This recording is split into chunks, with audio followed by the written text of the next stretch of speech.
ఈనాడు ఆస్తుల జప్తు, లీజు గడువు ముగిసినా ఖాళీ చేయని ఈనాడు.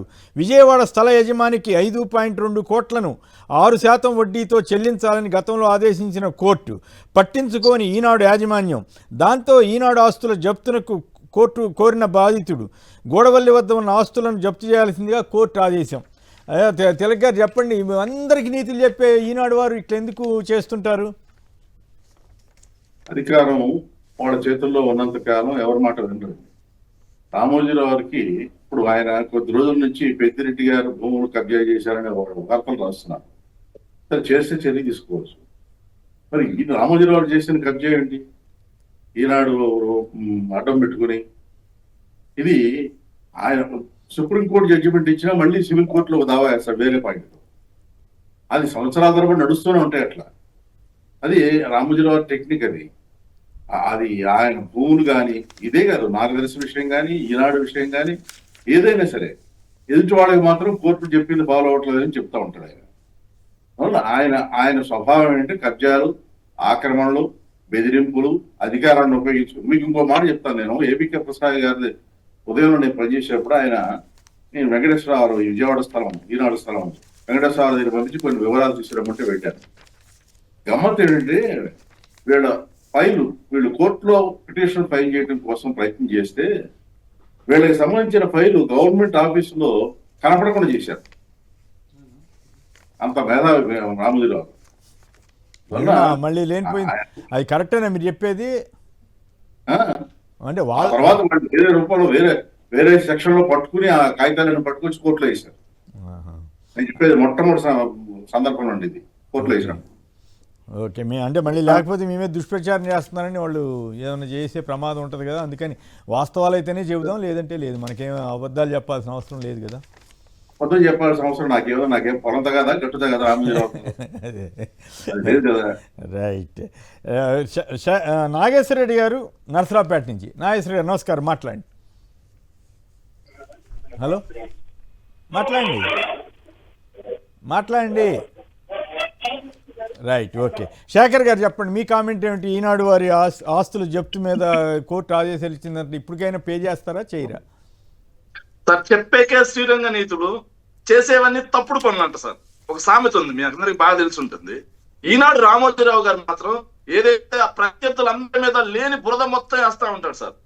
ఏదైతే పెద్దిరెడ్డి గారు స్థలాలు కబ్జా చేశారని, జగన్మోహన్ రెడ్డి గారి మీద, వైఎస్ఆర్ కాంగ్రెస్ పార్టీ వాళ్ళ మీద, అదే విధంగా ఆయనకి నచ్చకపోతే ఎవరి మీదైనా సార్ అడ్డగోలుగా బురదేస్తాడు సార్. కానీ వాళ్ళు చేసే తప్పులేంటి? ఇది ఒక్కటే కాదు సార్. డాల్ఫిన్ హోటల్ పరిస్థితి ఏంటి సార్?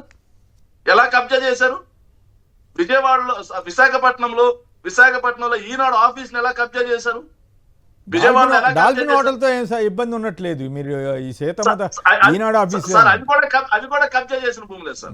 నాకు తెలియదు ఆ విషయం. అవి కూడా కబ్జా చేసిన భూములే సార్. ఆఖరికి వాళ్ళ చుట్టాలు ఎవరైతే ఉన్నారో వాళ్ళు లీజుకి ఇస్తే వాళ్ళనే వేధించి, వాళ్ళనే అనారోగ్యం పాలు చేసి, వాళ్ళనే కోర్టుల చుట్టూ తిప్పి లీజుకు తీసుకొని ఏదైతే భవనానికి అద్దె కూడా చెల్లించకుండా భవనాన్ని సొంతం ఎలా చేసుకోవచ్చు అనే దానికి ఒక కేస్ స్టడీ రాస్తే ఈనాడు రామోజీరావుది మొదటి పేజీ అవుతుంది సార్. కేస్ స్టడీ ఇలా చేయొచ్చా, ఇలా కూడా సుప్రీంకోర్టులో తీర్పు వచ్చిన తర్వాత మళ్ళీ ఇంకొక దావా చేయొచ్చా కింద సిటీ సివిల్ కోర్టులో అన్నానికి ఆ కేస్ స్టడీ సార్. కోర్టులని, వ్యవస్థల్ని ఎలా వాడుకోవచ్చు, వ్యవస్థల్ని ఎలా మ్యానిపులేట్ చేయొచ్చు, వ్యవస్థల్ని ఎలా మ్యానిపులేట్ చేసుకొని సో మనకి అద్దెకి ఇచ్చినటువంటి వాళ్ళేదో ₹10 అద్దె వస్తుందని చెప్పిస్తే వాళ్ళ భవనాలను కూడా తన సొంతం ఎలా చేసుకోవచ్చు, తన కబంధ హస్తాల్లో ఎలా ఇరికించుకోవచ్చు అనడానికి నిదర్శనమే ఈనాడు రామోజీరావు గారు సార్. మళ్ళీ చెప్తున్నాడు, దాని మీద ఒక పుస్తకం రాస్తే ఎలా అనే దాని మీద మొదటి పేజీ ఈయన కేస్ స్టడీ అవుతుంది సార్. మొదటి పేజీ ఆయనది అవుతుంది సార్. రైట్. రాంభూపాల్ గారు, మీరు ఏమైనా మాట్లాడదలిస్తే మాట్లాడండి సార్. ఒకటి సార్, ఇప్పుడు మనం ఎంత కాదన్నా అవునన్నా అదొక పెద్ద పత్రిక, ఆంధ్ర రాష్ట్రంలో ఉండే ప్రముఖ పత్రికల్లో అదొక పత్రిక. అనేక విషయాల మీద అవునని ఒప్పుకోవాల్సిందే కదా ఇప్పటికైతే. అందుకని అది సహజంగానే అనేక విషయాల మీద రాస్తుంది. విమర్శలు గాని లేదా సంబంధించిన సపోర్ట్ చేయడం గాని చాలా విషయాలు రాస్తుంది. అంత నీతులుగా మనం ఇతరుల గురించి మాట్లాడుతున్నప్పుడు వెనక మన మీద వస్తున్న విమర్శల్ని నిజాయితీగా, నిర్భీతిగా ఏదైతే కోర్టులు ఇస్తున్నాయో వాటిని అమలు చేసి ఇది మేము ఆదర్శంగా ఉన్నామని చెప్తే అర్థం ఉంది. మీకు అందరూ తెలుసు సార్, అక్కడ పనిచేసే జర్నలిస్టుల పరిస్థితి ఏమిటో, వాళ్ళు ఏ సంఘాల్లో ఎందుకు ఉండలేరో, ఉండడానికి అవకాశం ఎందుకు లేదో, ప్రజాస్వామ్యం అక్కడ ఎందుకు అమలు కాదో మీకు చాలా సీనియర్స్ కాబట్టి మీకు అందరికి తెలుసు. పోనీ ఇంటర్నల్ ప్రజాస్వామ్యమే కాదు, బహిరంగ ప్రజాస్వామ్యాల గురించి చాలా మాట్లాడతారు, ఇతర పార్టీల గురించి, ఇతర వ్యక్తుల గురించి, క్యారెక్టర్ అసాసినేషన్ గురించి చాలా చేస్తుంటారు కదా. మరి కోర్టు చెప్పిన తర్వాత దాన్ని అమలు చేయాల్సిన బాధ్యత కదా, అమలు చేసి ఆదర్శంగా నిలవాలి కదా, అప్పుడు కదా మీ విశ్వసనీయత.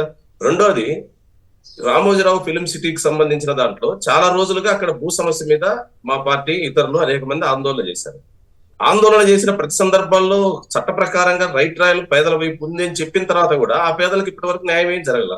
ఇక్కడ నిన్నగా మొన్న మనం చూసాం, ఆంధ్ర రాష్ట్రంలో అంగన్వాడీలు 1000 మంది రోడ్డుపైకి వచ్చి తమ సమస్యల్ని ప్రభుత్వాన్ని చెప్పుకోవడానికి వచ్చారు. అక్కడేమి ప్రభుత్వాన్ని విమర్శించిందో లేదా ప్రభుత్వాన్ని దించేయమని రేపు వెంటనే అధికారాన్ని మార్చమని కాదు వాళ్ళు చేసేది, మాకు గతంలో ఇచ్చిన హామీలు అమలు చేయాలి. మరి ఈనాళ్ళు ఎందుకని స్థానం లేకుండా పోయింది అంత పెద్ద మహిళలకు? రోజు వీరనారీల గురించి, మహిళల గురించి, మహిళా హక్కుల గురించి చాలా మాట్లాడతారు కదా. సారాయి ఉద్యమాన్ని అంతా ఓన్ చేసుకునే కదా అంటే పత్రిక పాపులర్. కండిషన్స్ సార్, షరతులతో కూడిన మద్దతు అనమాట. అదే కదా. తెలుగుదేశం అందుకని మన వైసీపీ అధికారంలో ఉంటే రెచ్చగొట్టడం, తెలుగుదేశం అధికారంలో ఉంటే అసలు కనపడకుండా చేయటం, ఇదంతా వాళ్ళ గేమ్ అయిపోయింది. ఒకప్పుడు అట్లా ఉండేది కాదు, మరి ఇంత నీచంగా మారేది కాదు, ఉండేది కాదు ఒకప్పుడు. రైట్.